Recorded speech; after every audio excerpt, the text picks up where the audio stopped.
What's going on, everybody? It's Glenn for the latest news. If you're new here, make sure you like, share, comment, subscribe. We gonna get into some AEW Grand Slam that happened this past week. First, it was a great show. I just didn't understand why it was some certain matches, but the matches is great.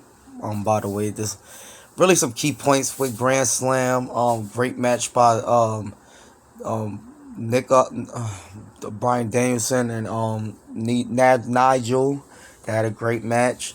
Also, we got uh debut by no other than MVP. He made his AEW debut against Prince Nana. Apparently it seemed like he's trying to recruit Swerve Strickland. I don't know what that's all about, but that's definitely a key point to Grand Slam. Minus the great matches. Darby Allin and John Moxley had a great match. It makes sense why John Moxley will win that match against Darby Allin because him and Brian Danielson I got a great feud. And Brian Danielson tried to get his get back later on in that night. So I guess it makes sense, but at some point, when is Darby Allin going to get his shot? That guy be putting his body on the line like crazy. He bound to have at least one title run at some point before he pretty much destroy his body. I know the Young Bucks and Cal Fletcher and Osprey had a great match. I'm so sick of the Young Bucks, man. Yeah, I'm so sick of those guys. They need somebody need to take those titles away from the Young Bucks, man. Very talented still at their age, but I'm so sick of the Young Bucks, man. But that was a great match between Cal Fletcher, Will Ospreay, and the Young Bucks. Great tag team match. Um, like I said, John Moxley and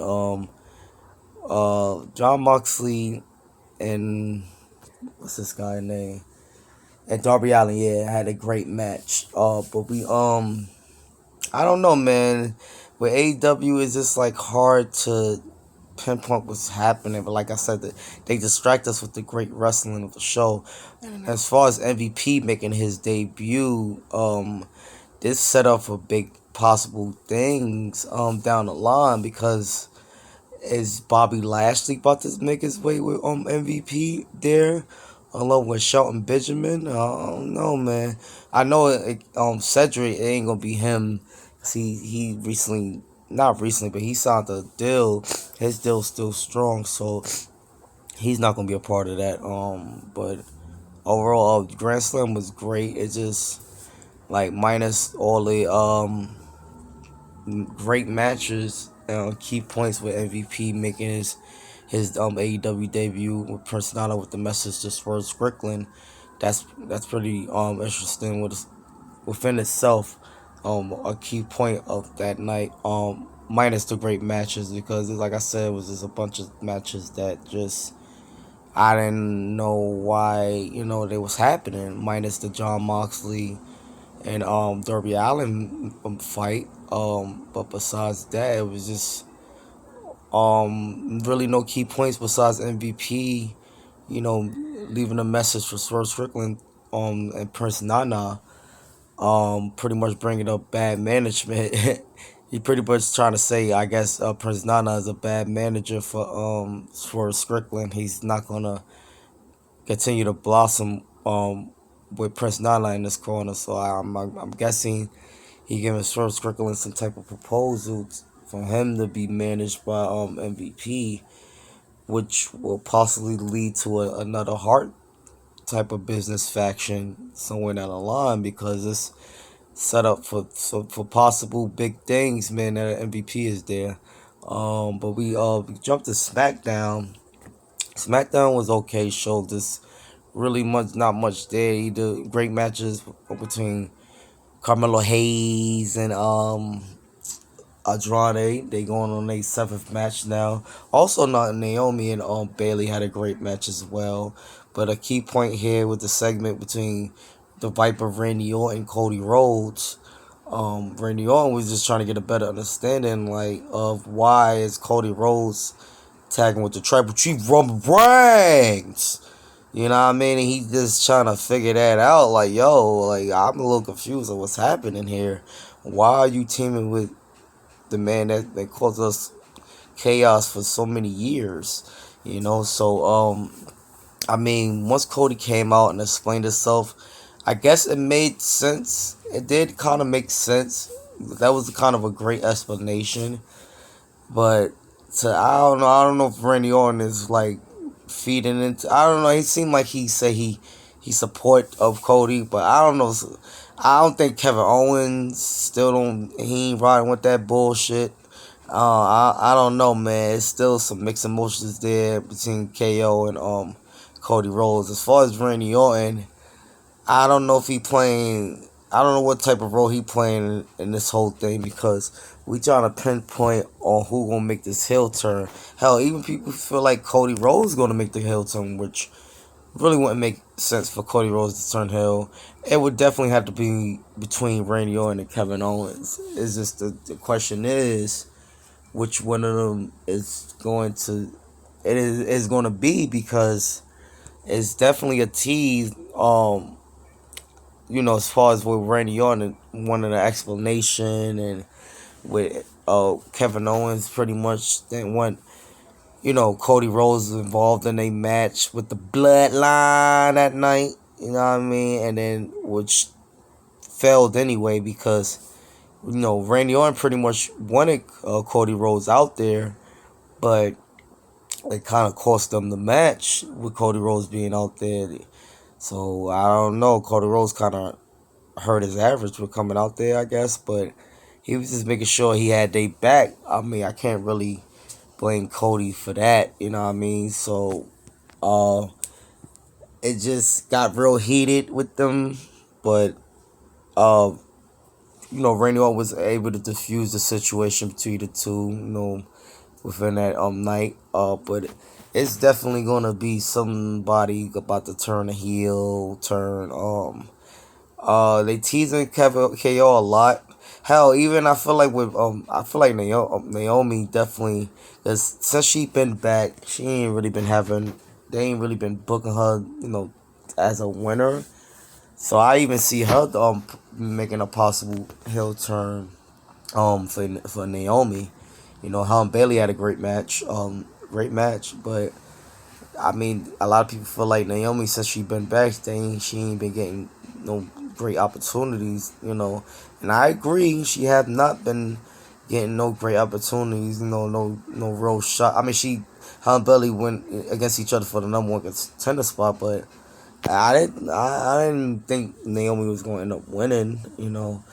That's why I feel like she should be the one to turn heel somewhere down the line to spice her up a little bit. But as far as this bloodline thing, and then with the tribal chief Roman Reigns, we didn't get him this week, which is I guess kind of smart. Maybe we get him next week. Definitely we gonna get him before leading, I guess, up into Bad Blood, which is in October 5th, I believe. Um, as far as Andrade and LA Knight, with Carmelo Hayes, this Carmelo Hayes attacked LA Knight backstage, so you know LA Knight pretty much tried to get his get back, but it cost Andrade the match, with Andrade wasn't really too pleased of. So I mean, I don't know who gonna end up winning this seventh match between Carmelo Hayes and Andrade, but it's looking like I mean, honestly, I would give it to Carmelo Hayes. You know what I mean? I would definitely. It would just make more sense to give it to Carmelo Hayes because I believe Andrade had his title shot somewhat. I believe, and Carmelo Hayes and LA Knight will make for a more better feud for the U.S. title. Uh, But like I said, I don't know how they gonna pull that one off between Carmelo Hayes and Andrade, but I feel like they're gonna have Carmelo Hayes win that whole thing come next week. Cause that's when they gonna have their match. Like I said, hopefully we get the tribal chief Roman Reigns back on SmackDown to explain his. So we still waiting on the return of Jimmy Uso and the wise man Paul Heyman. I don't know what they saving him for. I know, like I said, I know Jimmy has been cleared to return, but they have not made him return yet. And everybody's still wondering what they saving him for. Now they could be saving him for Bad Blood. You know what I mean? They could be saving him for that. Like I said, because I know Zillify 2, I don't know when they gonna have him come in, because I know he pretty much signed the deal, and he pretty much ain't in what is it, CWS or CW, that promotion. I think he's under a Booker T school promotion. What Booker T got going on. So he's not under that anymore. He didn't make no appearances, so it's pretty clear that he's definitely going to be making his debut soon. There's no telling when. That could be at Bad Blood too. Then you still got Tola, the brother Tonga and Tamaloa, and that guy's like 6'8". He's supposed to make his way in. And there's no telling what side they're gonna be on, as far as like uh, team tribal chief Roman Reigns or team tribal chief Solo Sokola. So it's still up in the air where those guys gonna like end up, because I mean, if they end up on the Solo Sokola bloodline, it's gonna, the tribal chief Roman Reigns is gonna definitely be outnumbered, along with, if even if Jimmy and Jay and Sami Zayn was to get back with the tribal chief Roman Reigns, they still will be outnumbered in some way, shape, or form. They still outnumbered. So I don't know how they gonna like pull it off, unless they do like 1-1, have either Zilla for 2 go with Team Roman, and have, yeah, it would just make sense for Tamatola to be part of Solo's bloodline, and have Zilla Fatu a part of Roman's old school block. I don't know how they gonna do that. I know we are definitely running out of time as far as this.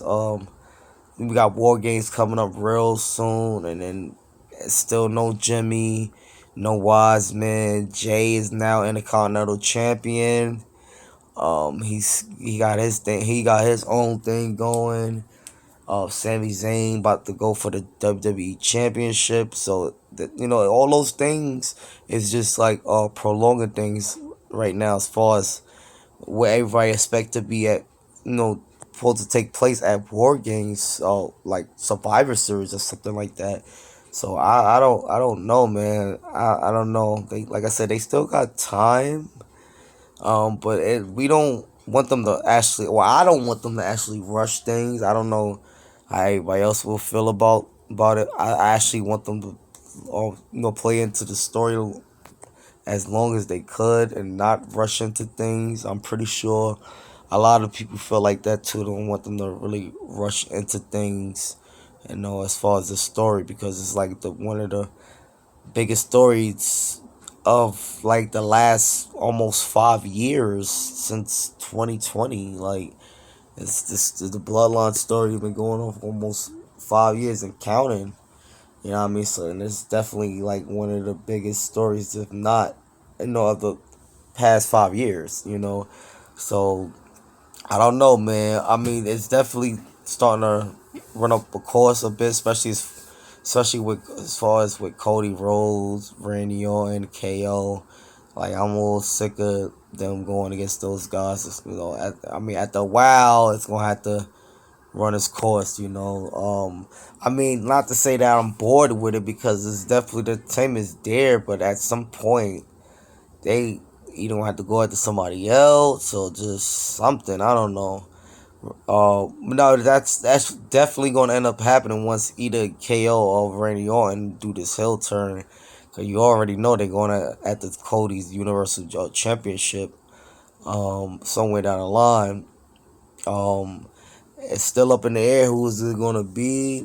They teasing KO, but Randy Orton is playing this good God thing. It could be Randy Orton, man. He trying to be the one to diffuse things. So I don't know, but yeah, you guys let me know what y'all thought about AEW Grand Slam. If you don't, if you did see it, and what y'all thought about SmackDown is last night.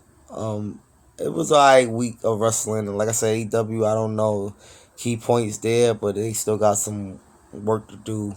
As far as SmackDown, good, build ups towards the story and Bad Blood, complaints there. So yeah, you guys let me know what y'all thought. Like, share, comment, subscribe, and I will be back here with the Vince McMahon review. I gotta check that out. I already dropped the episode, so I'm definitely gonna give y'all a review on that once I go check that out. Also, you guys have a great night and have a blessed day.